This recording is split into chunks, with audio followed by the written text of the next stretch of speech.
개장 전 뉴스 보고 전략 고민하는 시간입니다. 투자 뉴스앤 전략 네 분과 함께합니다. 야천투자연구소 남인호 소장, LNS홀딩스 김선용 대표, 테크온뉴스 조우진 대표와 하이투자증권 이권희 부장 수고해 주시겠습니다. 어서 오세요. 밤사이 뉴욕 증시에선 엔비디아가 반도체 업계 최초 시총 1조 달러를 수성합니다. 오늘도 국내 증시 반도체주들이 힘을 내주며 상승의 지속성을 보여줄지 첫 번째 이슈, 2,600포인트에 바짝 다가간 코스피 지수 이야기로 출발해봅니다. 와, 코스피 지수 지금 외국인의 순매수에 힘입어 전거래일 2,585포인트 회복에 성공을 해주는데, 사실 남인호 소장님은 2분기까지 2,600포인트를 바라보신다고 하셨잖아요. 5월 말부터 2,600포인트 아주 바짝 다가서는 모습입니다. 추가적인 상승 여력 기대해봐도 될까요? 네, 충분히 기대해도 될 것 같습니다. 정말 이 이야기를 꼭 이 시간에 여러분께 드리고 싶었습니다. 드디어 우리 코스피가 연중 고점을 경신했습니다. 게다가 1년 내 고점, 다시 말해서 작년 6월 이후에 가장 높은 수치까지 올라왔습니다. 이게 끝일까요? 저는 아니라고 봅니다. 왜 그럴까요? 네, 어제 시장의 특징을 보면요. 삼성전자와 하이닉스, 즉 반도체 투탑에서 이제 전기전자 업종으로 뭐 LG전자라든가 이노텍이라든가 기타 다른 종목까지 확산되는 모습 보이고 있습니다. 지금 시장의 키는 누가 가지고 있습니까? 바로 외국인이 가지고 있습니다. 외국인 투자가 투자 패턴 잘 아시겠습니다만 이들은 한번 사면 삽니다. 뭐 조종이 무서워서 안 사고 그런 거 없습니다. 조종 올 때까지는 계속 사기 때문에 이럴 때 제가 여러분께 꼭 드리고 싶은 말씀이 있습니다. 상승도 조종도 둘 다 나는 괜찮다 하는 걸 갖기 위해서는 우리 시청자 여러분들이 가지고 계신 종목의 20%를 현금화 시켜보십시오. 예컨대 삼성전자 100주를 가지고 있지 마시고 삼성전자 80주만 가지고 있고요. 나머지 20주에 해당되는 것을 현금으로 가지고 계신다면은 삼성전자가 올라도 상관이 없습니다. 왜? 수익이 나니까. 반대로 삼성전자가 조종목표에도 어떻습니까? 괜찮습니다. 왜? 나는 삼성전자를 밑에서 살 수 있는 현금이 있으니까. 다시 한번 말씀드리지만 이렇게 주가지수가 고점을 경신할 때 가장 필요한 것은 현금 20%다라는 말씀을 드리겠습니다. 네, 오늘도 또 현금 20% 비중에 대한 중요성을 강조해 주셨습니다. 어제 IT양 대형주는 외국인의 순매수 상위에 이름을 올렸지만 그 반면에는 또 자동차주들이 외국인의 매도세를 받으면서 쉬어가는 모습을 보였거든요. 현대차 소식으로 이어가 보죠. 현대차와 삼성이 자동차 동맹을 맺었습니다. 제네시스에 삼성의 OLED 디스플레이 패널이 탑재된다는 소식이 들려왔는데, 현대를 대표하는 차량에 삼성의 디스플레이가 적용되는 건 첫 사례라고 해요. 네, 맞습니다. 현대차와 삼성의 협력이 구체화됐다라고 여러분들 체크해 보시면 좋을 것 같은데요. 일단 현대 제네시스에 삼성의 OLED가 탑재된다는 그런 내용이 나왔습니다. 이로써 그동안 이제 두 기업 간의 간헐적 그 양사의 협력이 자동차 전장화 진흥화로 더 확대될 전망이다라는 그런 내용도 나오고 있는데요. 최근에 진행한 제네시스 디스플레이 입찰에서 삼성 디스플레이를 최종 공급사로 선정을 했습니다. 일단 현대가 요구한 디스플레이 같은 경우는 이제 25인치 OLED인데 크기로 봤을 때는 이제 가로로 긴 형태로 아마 운전석부터 이제 센터페시아까지 이어진 OLED 패널을 적용한 것으로 예상됩니다. 이거 여러분 아마 벤츠 EQS나 이런 차 보셨으면 아시겠지만 이제 풀 HD인데 참고로 벤츠는 이제 LG 디스플레이고요.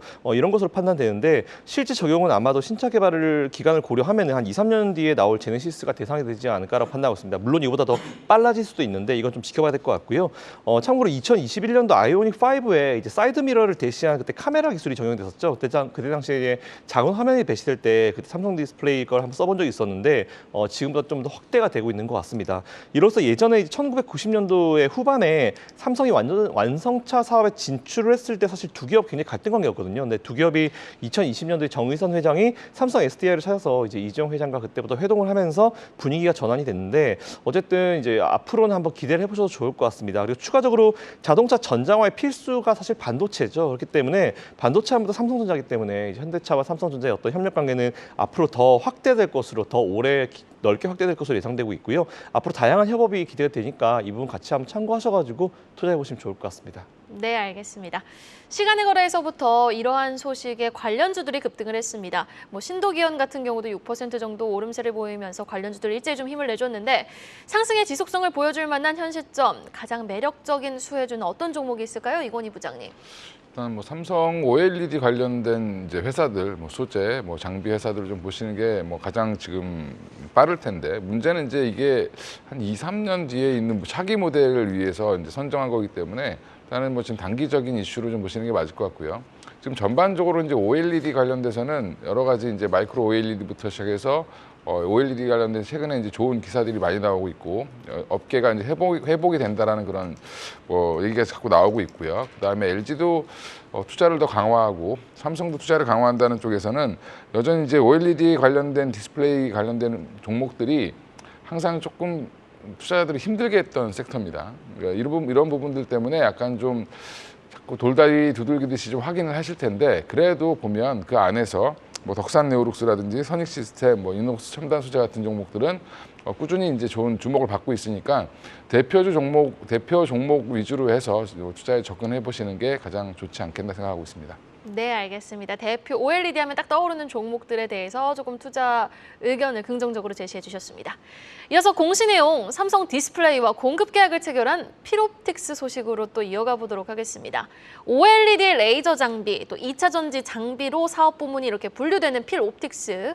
이번에는 삼성 디스플레이와 대규모 공급 계약을 체결했다라는 소식이 들려왔네요. 예, 630억 원 정도의 장비 공급이고요. 그리고 제가 예전에 말씀드렸지만 이런 이제 계약 공시가 나오면 반드시 확인하셔야 될 게 이제 계약 기간입니다. 계약 기간이 630억 원이라는 물량이 크긴 한데 만약에 계약 기간 10년짜리라면은 단순 계산하면 63억 원이기 때문에 그렇게 충격받을 시장에서 크게 요동할 일은 아니겠죠. 근데 계약 기간을 보면은 불과 이제 그 25년, 그러니까 얼마 안 남았기 때문에 전체적으로 더 중요한 그 공시라고 볼 수 있겠습니다. 필옵틱스는 이제 OLED를 만드는 이제 기업이 OLED 장비를 공급하는 기업인데 삼성 디스플레이와 LG 디스플레이 두 곳이 있는데 필옵틱스는 삼성 디스플레이 이제 장비를 공급하기로 했습니다.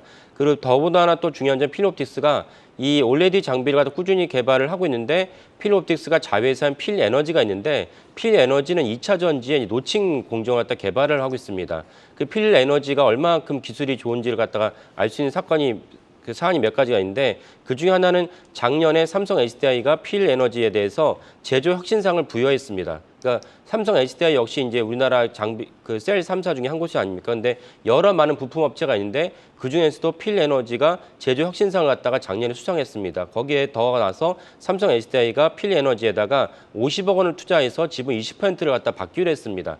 이 말은 무엇입니까? 그러니까 결국 필에너지가 그만큼 중요한 회사고 필에너지를 대체할 수 없다라고 판단을 한 것입니다. 그러니까 이런 거는 삼성전자가 다른 기업들과 다 투자할 때 동일합니다. 삼성전자가 투자한 반도체 업체들이 많이 있는데 왜 굳이 투자를 했냐면은 이 업체를 제외하고 다른 곳이 있다면 이제 투자하지 않겠지만 제외 대체가 없기 때문에 이왕이면 이곳에 투자를 해서 그 과실을 갖다 공유하는 게 낫겠다고 판단을 했다는 것이죠. 그러니까 그런 정도로 이제 삼성 SDI 입장에서는 필에너지에다가 이제 투자를 해서 필에너지에서 장비도 받는 동시에 거기 따른 과실도 공유하겠다 이런 맥락입니다. 그만큼 삼성 SDI는 이제 필에너지가 좋은 기업이라 본 것이고 그 필에너지가 조만간 상장을 준비하고 있습니다. 근데 작년부터 이제 우리나라 그 대선을 치르면서 물적 분할에 대한 이렇게 비판이 높으면서 윤석열 정부가 출범하면서 금감원에서 그 물적 분할에 대한 심사를 강화하겠다고 발표를 했고 이런 일환으로 이제 필옵틱스가 필에너지를 갖다가 이제 상장하려고 물적 분할 상장하려고 그러는데 그 심사 강화에 대한 그 대비책으로 해서 필옵틱스의 기존 주주에 대해서 그 공모 물량 20%를 배정하기로 했습니다. 일종의 주주하는 정책이고 또 하나는 이제 필에너지를 반드시 상장시키겠다는 이제 준비로 볼 수 있습니다. 그 올해 필옵틱스의 수익률을 보면요, YTD로 이제 45.93%가 성장했습니다. 1년 수익률은 22.08%인데 아까 말씀드린 OLED는 이제 막 그 장비가 발주가 재개된 것이고 그 다음에 2차 전지를 할 수 있는 필에너지는 이제 상장을 준비하는 것이기 때문에 당분간 더 필옵틱스의 주가가 오를 가능성이 높다 이렇게 볼 수 있겠습니다. 네, 알겠습니다. 필옵틱스 시간의 거래에서도 상한가를 기록했던 만큼 앞으로도 좀 긍정적으로 지켜볼 수 있다고 하니까요. 주가 추이 주목해 보셔야겠습니다. 다음 이슈 2차 전지 관련 소식으로 이어가 보도록 하겠습니다. 2차 전지 안에서도 폐배터리 관련 뉴스가 나왔는데요. 지금 GS에너지가 포스코와 손을 잡고 폐배터리 합작사 828억 원을 투자하고 본격적으로 사업 준비에 들어갔다라는 소식입니다.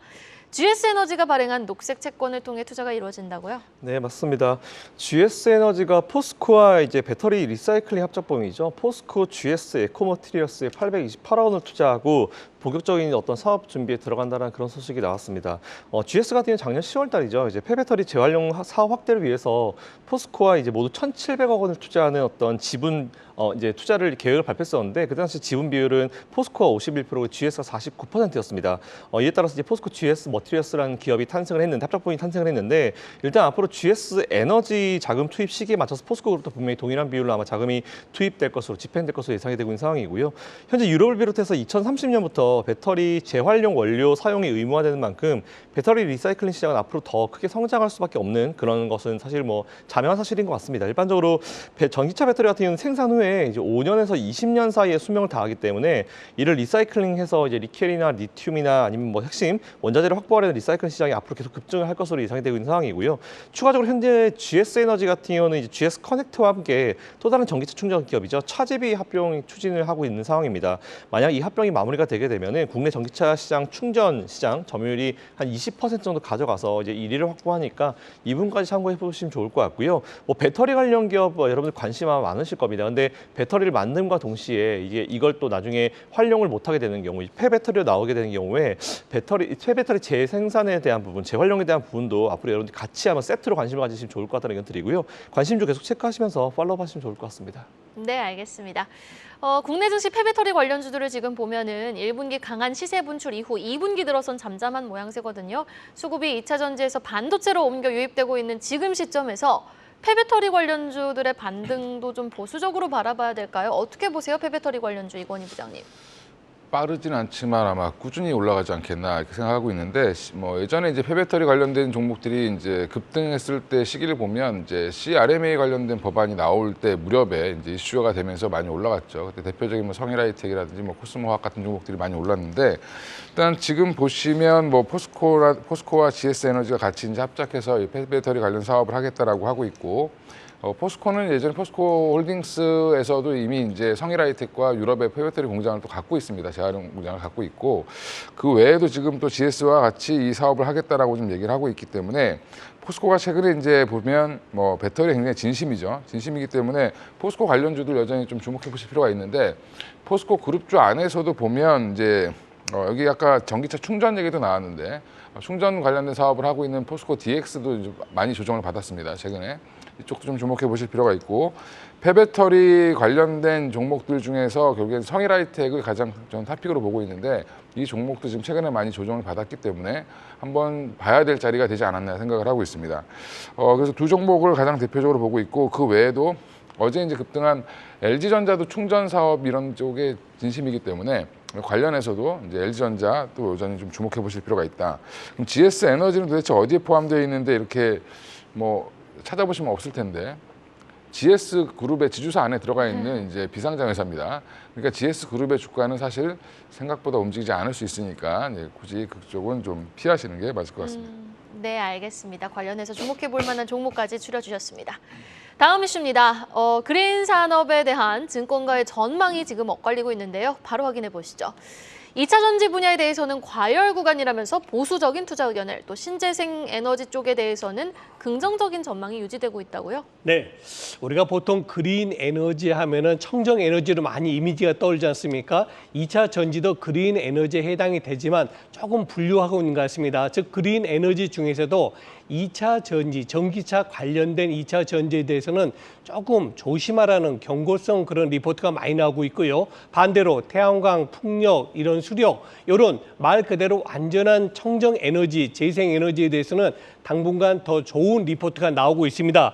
그 배경을 살펴봤더니요. 2차 전지 같은 경우는 단기적으로 주가 상승률이 너무 컸다는 게 제일 큰 요인입니다. 보통 퍼가 뭐 50배가 넘는 그런 종목들 많이 있지 않습니까? 저는 여기서 2차 전지가 더 올라간다 내려간다 그걸 말씀드리는 게 아니고 2차 전지 안에서도 고점 시각도 있고 추가 상승 여력도 있다. 그러나 저의 개인적 의견을 한번 얘기해 보라면 물론 성장성 맞고 방향은 맞습니다. 오르는 게. 그러나 단기적으로 몇 년간의 수익을 너무 앞당긴 것 아니냐 그런 생각도 가지고 있습니다. 자, 이제 중요한 건 뭡니까? 2차 전지 중에서 청정 에너지 안에서도 매수와 매도의 힘이 전 좌우되고 있다고 봅니다. 즉 2차 전지는 지금 매수의 힘보다는 매도의 힘이 조금 더 강한 것 같고요. 뒤에 말씀드렸던 태양광이라든가 풍력, 수력 등 즉 재생 에너지에 대해서는 아직은 매도보다는 매수의 힘이 점차 커지고 있다라고 저는 평가합니다. 그리고 뒤에 말씀드렸던 목표 주가, 즉 목표 주가가 2차 전지는 내려가고 있고 청정 에너지 쪽, 재생 에너지 쪽은 올라가고 있거든요. 근데 늘 말씀드리지만 목표 주가는 약간의 후행성이기 때문에 지금 2차 전지주들은 주가가 하향세를 보이고 있고 다른 풍력, 태양광은 상승 추세 보이고 있구나 이렇게 평가하고 싶습니다. 네, 또 이미 말이 오른 만큼 2차 전지 관련 쪽에서는 보수적인 의견이 지금 제시되고 있고 또 덜 오른 지금 태양광이라든지 풍력 관련해서는 추가적인 상승 여력이 있다라는 증권사의 의견이 나오고 있으니까요. 여러분 투자에 참고해 보시면 좋을 것 같습니다. 계속해서 시선을 글로벌 반도체로 돌려보겠습니다. 엔비디아발 훈풍으로 뉴욕 증시가 강세를 이어가고 있는 가운데 일부 반도체 종목들에는 투자 경고 등이 내려졌다고 하는데요. 어떤 기업들이 지금 투자 경고를 받은 겁니까? 네. 어제 우리 김세영 대표가 한 말을 제가 방송을 보면서 아 저렇구나 했는데 미국 내 기업 중에서 5개 기업이 드디어는 시가총액 1조 달러를 돌파했습니다. 우리 돈 1,320조입니다. 대단한 거 아닙니까? 가장 먼저 애플이고요. 그다음에 마이크로소프트, 그다음에 구글이죠. 네, 그 알파벳이 구글이니까. 그다음에 아마존에 의해서 드디어는 어제 장중이지만 엔비디아가 1조 달러를 넘어섰습니다. 이런 강한 즉 미국 나스닥 시장을 이끌고 있는 첨단주에 대해서 오히려 일각에서는 고평가됐다는 시각도 나오고 있습니다. 물론 이 5개 기업이 고평가라는 뜻은 아닙니다. 대표적으로 티로프라이스라든가 또 AMD 등 AI 그런 열풍으로 같이 올라갔던 종목군들 중에서는 일부는 조정을 보인다. 지금 가운데 한번 수치 한번 봐보십시오. 13%, 11%, 맨 밑에 마이너스 3%. 저게 뭐냐면 앞으로 이만큼 내려갈 수 있겠다 그런 추정치입니다. 이건 확정치는 아니고요. 그래서 결국 제가 늘 말씀드린 대로 시장이란 건 올라가면 더 올라갈 것 같고 내려가면 더 내려갈 것 같다는 것이 일반적인 인지상정인데 역시 미국은 우리보다는 조금 더 선진화된 것 같아요. 오르는 건 좋다. 엔비디아가 수익이 좋겠지만은 그에 대한 파장으로 지나치게 너무 많이 오른 종목은 조심해야 된다는 그런 점도 우리는 눈여겨봐야 될 것 같습니다. 네, 알겠습니다. 일단 이렇게 AI 반도체 열풍이 지속되면서 밤사이 뉴욕 증시에서는 엔비디아가 또 시총 1조 달러를 돌파를 했어요. 오늘 국내 증시에서도 또 훈풍이 이어질 수 있지는 않을까 기대해 봄직한데 국내에서 눈여겨볼 만한 관련주 어떤 종목이 있을까요, 이건희 부장님?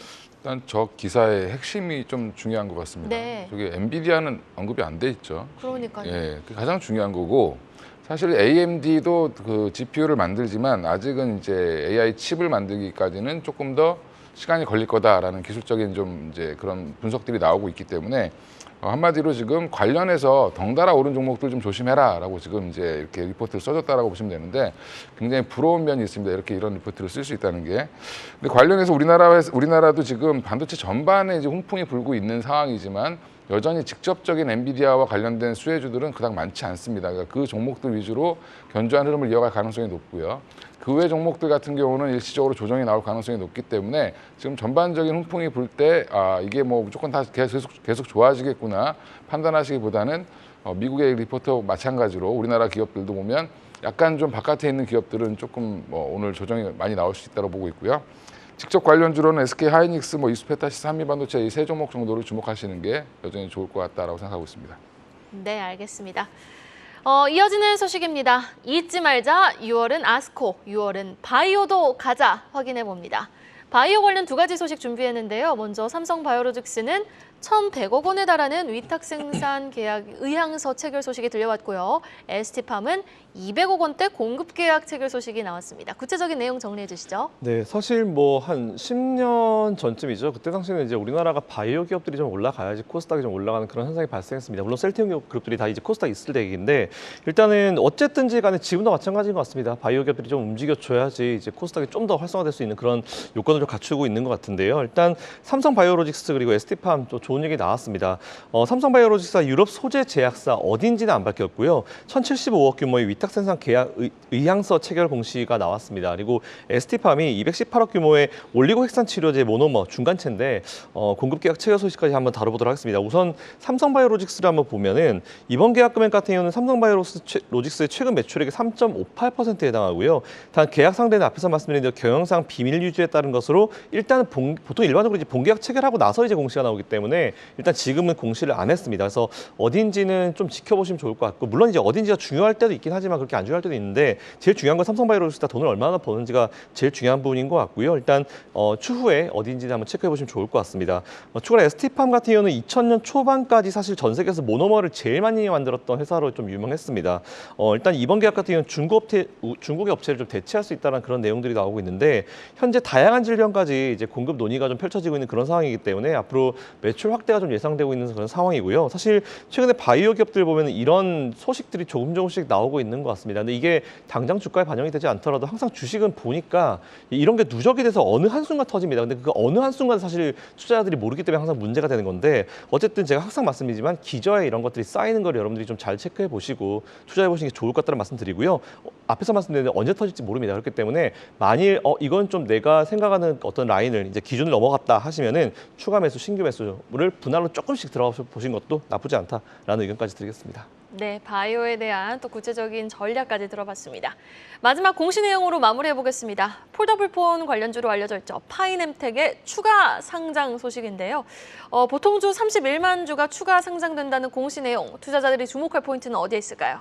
그 CB가 이제 전환을 해서 보통주로 상장합니다. 물론 이제 실제로 물량이 늘어나니까 뭐 주식의 그 주가에 도움이 되는 건 아닌데, 이런 일들이 종종 있기 때문에 이제 참고자 이제 들으시면 좋을 것 같긴 합니다. 이렇게 CB라는 건 채권과 이제 보통주 전환을 쓰는 기능을 둘 다 갖고 있는데, 채권이라는 건 만기가 도달할 때까지 혹은 만기 시점에 이제 계속 이자를 받습니다. 그러다가 이제 그 원래 약정한 주가보다 높으면 이제 보통주 전환하는 게 되는데, 그 이번에 보면 7차 CB를 이제 전환하는 보통주가 상장을 합니다. 31만 주인데요. 7차라는 거는 이제 무슨 말이냐면 앞에 1, 2, 3차가 다 있었고 이번엔 7차가 있었던 얘기입니다. 그래서 이런 CB 물량이 만약에 많다면 이제 주가에 바로 영향을 주겠지만, 이번에 보통주를 기준으로 했을 때 물량은 0.87%에 불과하기 때문에 큰 영향은 없을 거라 보입니다. 상장일은 6월 2일이고요. 이번에 이제 사채 보통주를 갖고 있는 CB가 이제 전환을 한 것인데, 그 파이nem텍에 대해서 그 설명을 드리면, 파이nem텍은 이제 폴더블폰의 힌지, 보통 우리 힌지를 얘기하는데 쉽게 말하면 경첩입니다. 이제 우리가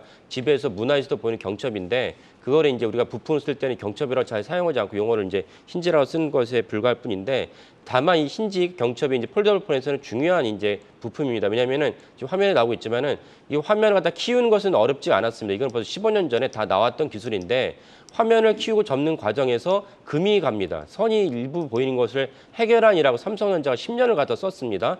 LG전자는 결국 해결 못하고 이제 스마트폰 사업을 접을 수밖에 없었는데, 삼성전자가 폼 팩터라고 하죠. 이런 계속 삼성전자의 강점은 이제 소프트웨어가 아니고 이제 하드웨어인데, 하드웨어의 강점을 계속 살리면서 스마트폰의 시장을 갖다가 그 양강 구도를, 그 플래그십 스마트폰 시장에서 애플과 더불어 양강 구도를 형성하고 있습니다. 그래서 세계 최초로 폴더폰을 내놨고, 여기에 있어서 이제 그 다른 기업들도 내놨습니다. 그래서 이제 중국의 오포, 비포, 그 다음에 최근에 구글도 내놨습니다. 그리고 이제 또 다른 이제 기업들이 연달아 내놓고서 보이는데, 결국 폴더블폰 시장이 커지면 결국 파이nem텍 같은, 왜냐하면 삼성전자가 처음 만들었기 때문에 파이nem텍과 KH바텍 같은 힌지 기업들 갖다가 노하우가 있고, 이거 시장이 커지니까 파이nem텍의 그 매출과 주가 올라갈 수밖에 없다라고 보고 있습니다. 이런 맥락에서 이제 그 이번에 주가가 CB가 물량이 나오니까 주가가 일부 내려갈 수 있겠지만, 전체적으로 폴더블 시장이 커지기 때문에 사실 파이nem텍도 매출에는 전체 좋다. 폴더폰 시장이 이제 작년에는 2,280만 대, 그 올해는 1,980만 대, 27년에는 6,500만 대로 비약적으로 크게 됩니다. 스마트폰 시장 전체는 12억대로 정체됐지만은 더 이상 이제 내놓을 것이 없는 이 시장에서 폴더블로 폼 팩터가 이제 중요하게 보기 때문에 폴더폰 시장은 이렇게 비약적으로 성장한다. 이 점도 주목하시면 좋을 것 같습니다.